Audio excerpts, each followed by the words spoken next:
Yes, Germany, the land of comedy. Yeah. Alright. How you doing, Groningen? You alright? Yeah. Okay.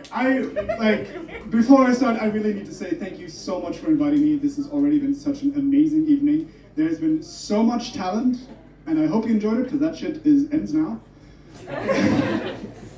Yeah.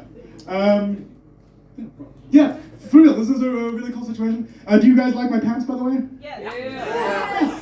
I thought I'd fit in with the artsier crowd, although I realize I look like Jon Snow applying to be a minion. That's the... Yeah.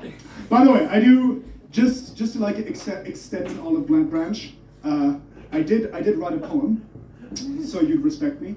I was gonna do this whole magic trick where I wrote it on a napkin, and then I hid the napkin on one of the people, and then I was gonna have him come over here and find the napkin, but then he found it fucking instantly. So he did say he would come here and act surprised, so thank you so much for that, but that's okay.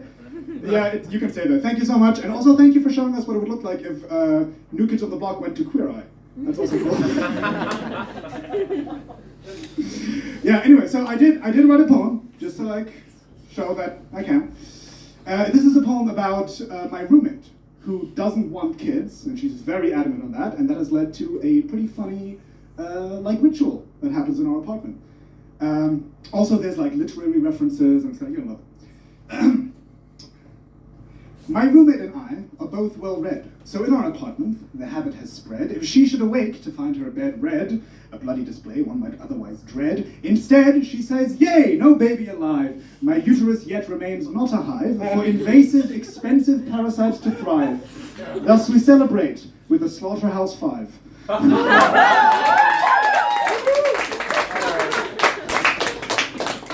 Yeah, well, that took me 6 months, so the rest of this is gonna fucking rhyme. Yeah.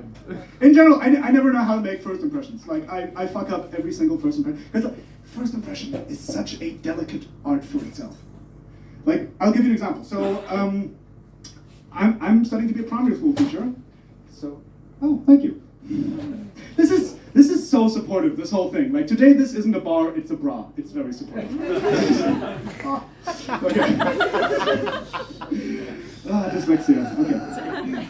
No, anyway, so I'm studying to be a primary school teacher. So that means in my spare time, I obviously do a ton of martial arts.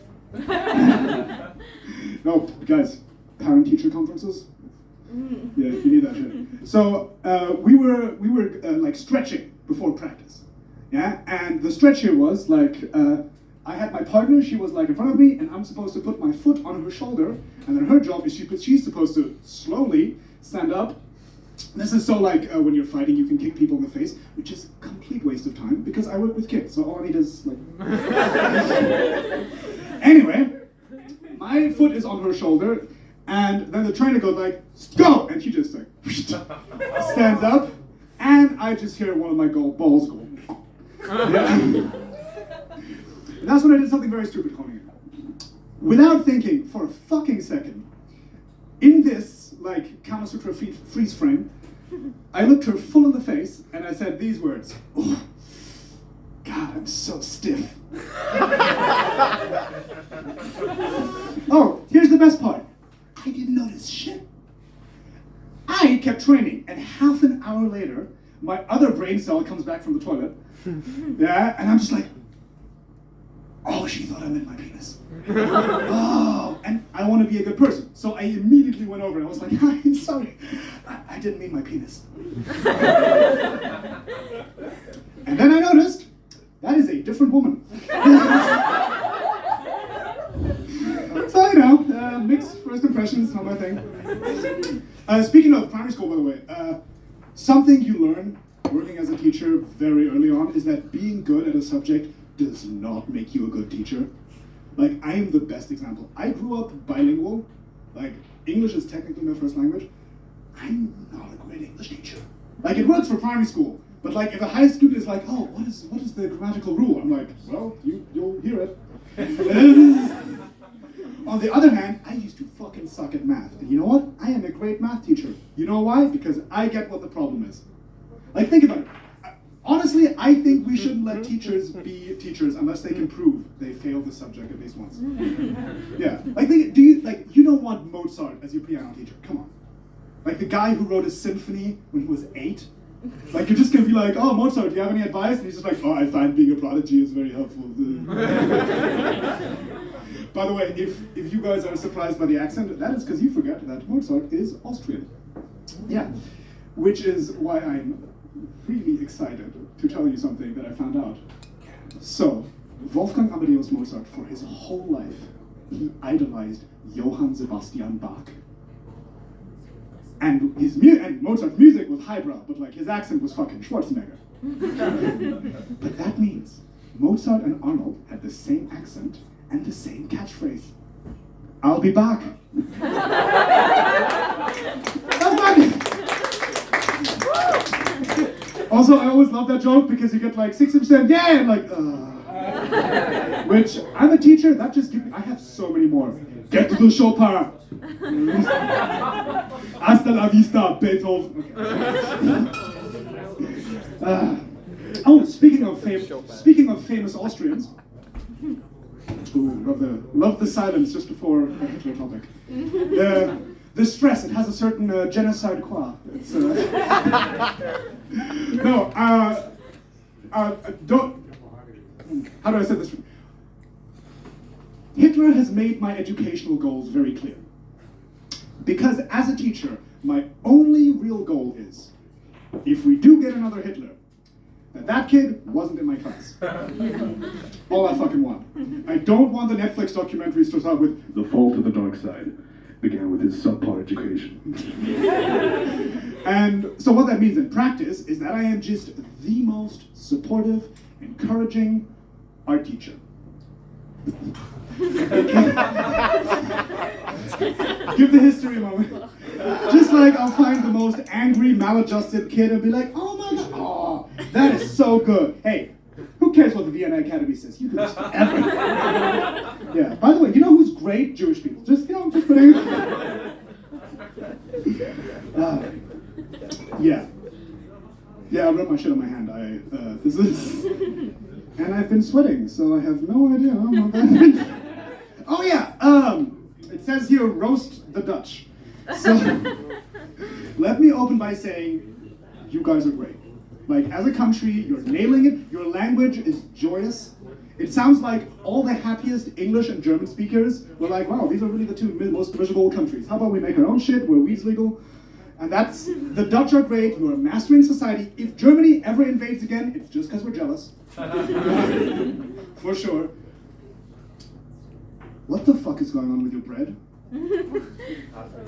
Dude, like, what the fuck? Why can't you make, like... Fair question. Yeah, thank you! Every non-Dutch person here is just like, yeah, it's like a new aggregate state. It's like there's gas and solid and somehow Dutch bread. Just like... Like the first time I held a slice of Dutch bread in my hand, I closed my hand, it was fucking gone. Like, okay, excuse my colonialism, but like Germany and France are right there. We can help.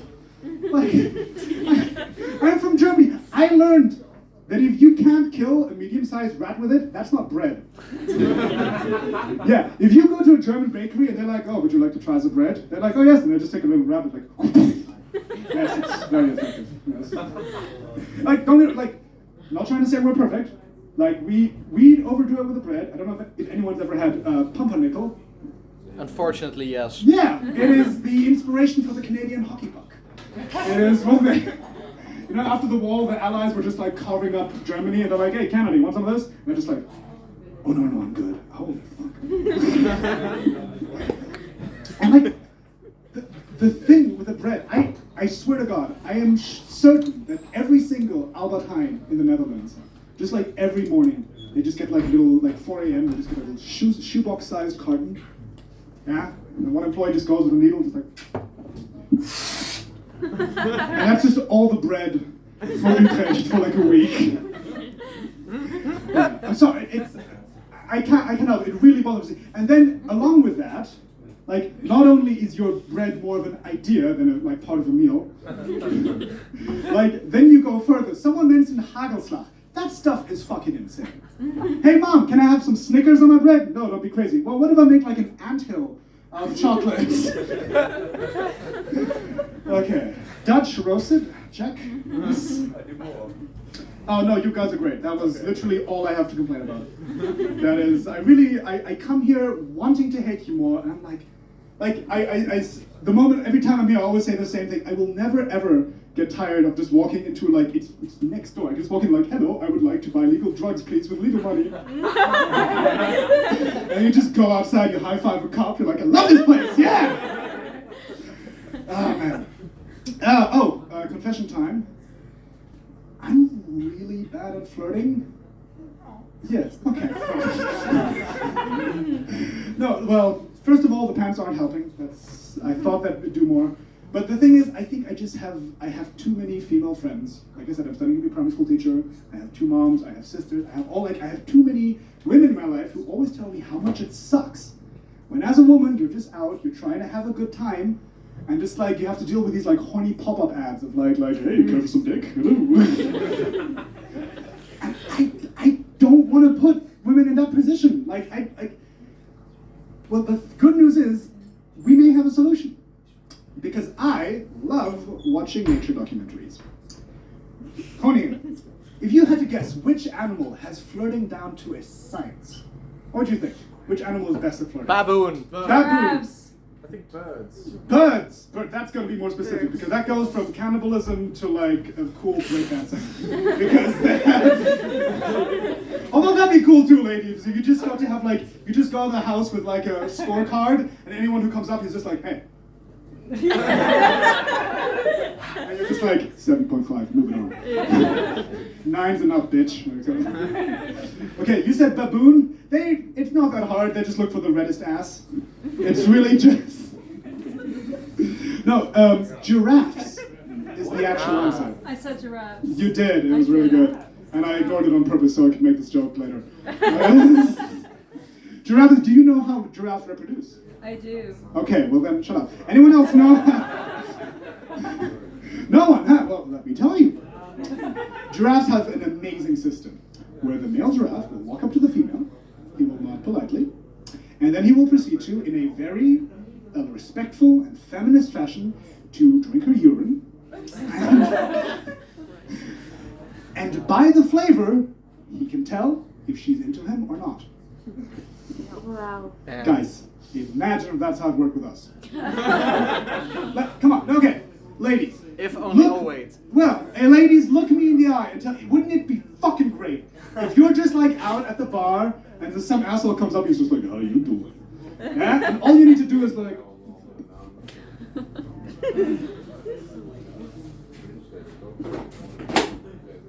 Well, that was a matter of time. I'll just still be peeing for this joke.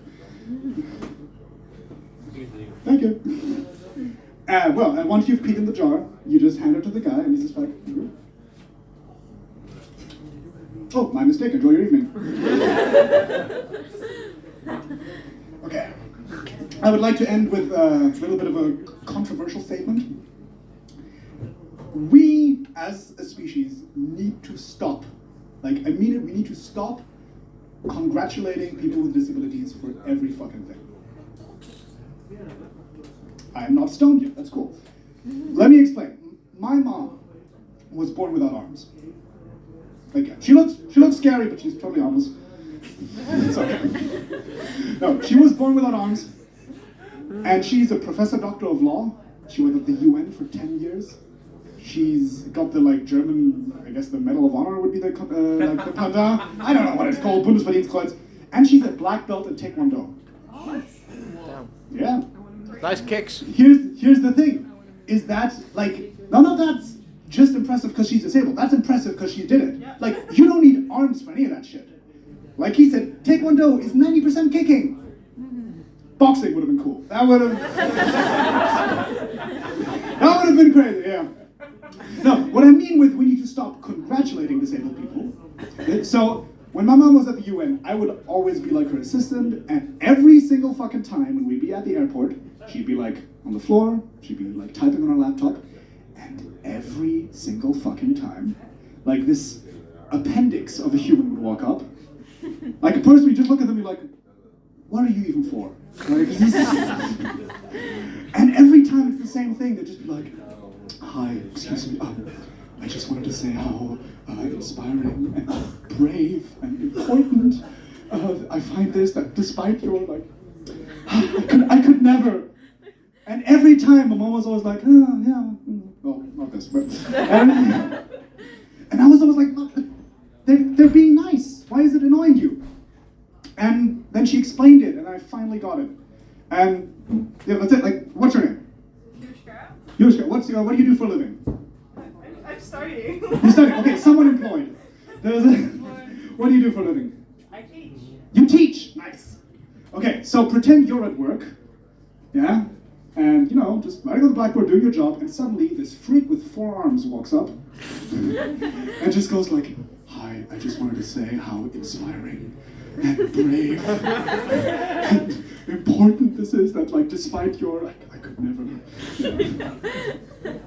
By the way, my mom is probably also the reason I started doing comedy. You know, like, you know, getting positive feedback and affirmation from strangers, because I was, nah. It's real. I wasn't not hugged enough as a child. That was. Okay, I'm noticing some tension. Yeah. It's worse than you think because my dad squints, so he missed like half the time. So... No. Oh yeah. Fuck me. Nope. This just says mom. Okay.